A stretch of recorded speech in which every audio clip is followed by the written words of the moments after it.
Welcome to Telugu one news. నేను మహాలక్ష్మి. మనతో పాటు గుడివాడలో పోటీ చేయబోతున్న వెనిగండ్ల రాము గారు ఉన్నారు. వారితో మాట్లాడదాం. సార్, ముందుగా మీకు కంగ్రాచులేషన్స్ సార్. ఎలా ఎదుర్కోగలుగుతున్నారు నానిని ఈ ఎలక్షన్లో? థ్యాంక్ యూ అమ్మా. నాని అనేది పెద్ద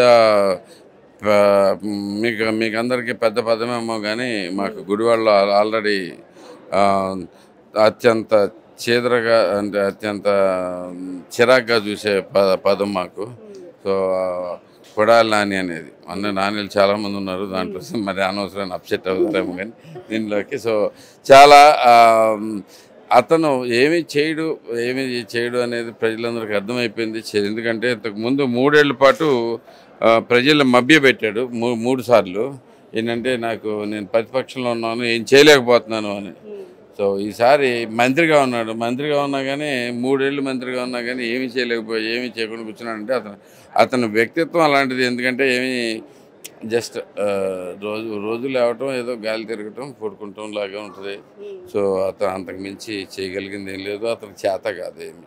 గుడివాడ అనేది టీడీపీకి కంచుకోటగా ఉండేది ఉమ్మడి ఆంధ్రప్రదేశ్లో. దీనికి మళ్ళీ పూర్వ వైభవాన్ని ఎలా తీసుకురాగలుగుతారు? పూర్వ వైభవం గుడివాడ మీరే చెప్పేశారు కదా, కంచుకోటలాగా ఉండేది. మళ్ళీ ఒక్కసారి మనం తెలుగుదేశం అంటే అభివృద్ధి కార్యక్రమాలు ఏంటనేది రుచి చూపించాను ఇప్పుడే. ఈ అభివృద్ధి కార్యక్రమాలు అదే పూర్తిగా గవర్నమెంట్ వస్తే ఇంకెంత చేయగలం అనేది కూడా అందరికీ వివరిస్తూ ఉన్నాం. చాలా ఈజీగా అర్థమవుతూ ఉంది ప్రజలకి. ఎందుకంటే ఇప్పుడున్న దారుణమైన పరిస్థితుల నుంచి బయటపడాలని ప్రతి ఒక్కరూ ఆలోచిస్తూ ఉన్నారు. 2014లో రావి వెంకటేశ్వరరావు, 2019లో దేవినేని అవినాష్, ఇలా కొత్త అభ్యర్థుల్ని ప్రతిసారి దించుతున్నారు. ఎందుకు అలా? మార్పు వల్ల ప్రజలు ఎలా తీసుకోగలుగుతారు అనుకుంటున్నారు? చేంజ్ అనేది ఇన్ఎవిటబుల్ అమ్మా, బేసిక్ ఎప్పుడైనా కానీ. ఓకే, అంతకు ముందు తీసుకున్న డెసిషన్స్ గురించి నాకు తెలియదు, కానీ నేను కొత్త అభ్యర్థి కింద నేనేం అనుకోవట్లేదు. ఎందుకంటే సంవత్సరం నుంచి ఉన్నాను. సో 300 కనీసం ఈ సంవత్సరం రోజుల్లో కనీసం 320 రోజుల పైన నేను 25 రోజులు 330 రోజుల దాకా నేను గుడివాడలోనే ఉన్నా. సో నేను గుడివాడ వాసిని, గుడివాడలోనే ఉన్నా, గుడివాడలోనే పెరిగా. అండ్ బయటికి వెళ్ళి కొంచెం అవసరాల నిత్యా బయటికి వెళ్ళి కొంత సంపాదించుకుంటానికి మరి దీనికి చేసిన వెళ్ళినంత మాత్రాన అందరూ వెళ్తూనే ఉన్నారు. ఇప్పుడు కొడాలి నానినే ఉన్నాడు. ఎక్కడ ఉంటాడు? తెలంగాణలో ఉంటాడు. గుడివాడ వాసిని తీసేద్దామా? తీసేయలేం కదా. అలాగే నిన్న కానీ నేను కొత్త అభ్యర్థి కింద నేను అనుకోవట్లేదు. దివంగత ఎన్టీఆర్ గారు ఎమ్మెల్యేగా గెలిచిన నియోజకవర్గం గుడివాడ. మీరు ఎలా ఫీల్ అవుతున్నారు? అక్కడ మీరు ఫస్ట్ టైం పోటీ చేస్తారు. అది పెద్ద బాధ్యత కింద ఫీల్ అవుతున్నానమ్మా. ముందు గర్వంగా ఉంది, ఆనందంగా ఉంది, అదంతా పక్కన పెడితే ఇది చాలా పెద్ద బాధ్యత. ఎందుకంటే మొత్తం ప్రపంచంలో ఉన్న తెలుగు వారి అందరి ఆశలు మోసుకుంటూ నేను దీంట్లో ఉన్నాను. సో ఎన్ని కోట్ల మంది ఉంటే అన్ని కోట్ల మంది, 9 కోట్లు 10 కోట్లు ఉంటారు మన తెలుగు ప్రజలు. ఎన్ని ప్రపంచంలో ఎక్కడున్నా కానీ వాళ్ళందరూ ఆశలు మోస్తా నేను దీన్ని ఈ కొత్తగా వచ్చిన ఇన్ఛార్జి పదవిని నాకు బాధ్యత కింద భావిస్తూ ఉన్నాను. దీన్ని చాలా జాగ్రత్తగా నేను తీసుకెళ్తానని చెప్పి మీకు అందరికీ చేస్తానని. ఇక్కడ రాము డజంట్ మ్యాటర్. రాము అనేవాడు ప్యూర్ ఒక పేరు మాత్రమే. కానీ ఇది అందరిది అనేది ఆ బాధ్యతకి వెళ్ళి ఆ బాధ్యతతో మోస్తానని చెప్పి మాత్రం అందరికీ చెప్తాను. వైసీపీ 175కి 170 సీట్లు మావే అంటుంది. అసలు ఎన్ని సీట్లు వస్తాయి అనుకుంటున్నారు మీరు వైసీపీ?